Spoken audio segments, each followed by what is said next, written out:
कैसा घर है? खूबसूरत घर। इस तरह के घर अगर आप भी खरीदना चाहते हैं तो हमारे ऑफिस को लाजमी विजिट करें। ये देखें, इसका फर्स्ट बेडरूम दिखा रहे हैं। बैक साइड पे ऊपर वाला अटैच वॉशरूम के साथ ये बेडरूम आपको मिल रहा है। लोकेशन बड़ी कमाल है। मेन फ्लोर पर रोड से 1 किलोमीटर के डिस्टेंस पे आपको ये घर मिलने जा रहे हैं। 2 घर है यहाँ पे हमारे पास, 2.5 मरले डबल स्टोरी। एक घर की कीमत है 65 लाख। ये चेक करें, दूसरा बेडरूम फ्रंट साइड का attach washroom, 65 lakh asking price है।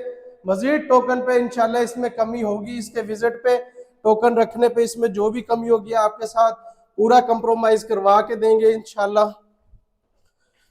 जैसे नीचे आते हैं तो ये आ जाता है इसका गिराज। यहाँ पे आप छोटी गाड़ी इजीली पार्किंग कर सकते हैं। 30 फीट कारपेटर रोड आपको घर के सामने मिल जाते हैं। फ्रंट एलिवेशन घर का फ्रंट एलिवेशन देखें, व्यू चेक करें, कितने खूबसूरत ये घर है। 2 घर हैं, 2 भाइयों के लिए, 2 बहनों के लिए। साथ नीचे वाला सेपरेट किचन आपको मिल रहा है। सीटिंग एरिया आपको मिल जाता है। इस तरफ आपको ये आ जाता है इसका तीसरा bedroom, attach washroom open ventilation के साथ आपको ये तीसरा बेडरूम मिल रहा है। रेट भी आपको बता दिया, लोकेशन भी आपको बता दी। जल्दी आए, देर ना करें और इनका विजिट करें। मजीद हमारे ऑफिस आके इनका विजिट करें, देर ना करें, जल्दी आके इनका विजिट करें। इंशाल्लाह आपको ये घर बहुत ही पसंद आने वाले हैं, क्योंकि ये 30 फीट का रोड घर के आगे मिल रहा है। रेट भी मुनासिब है और घर भी बड़े खूबसूरत बने हुए हैं।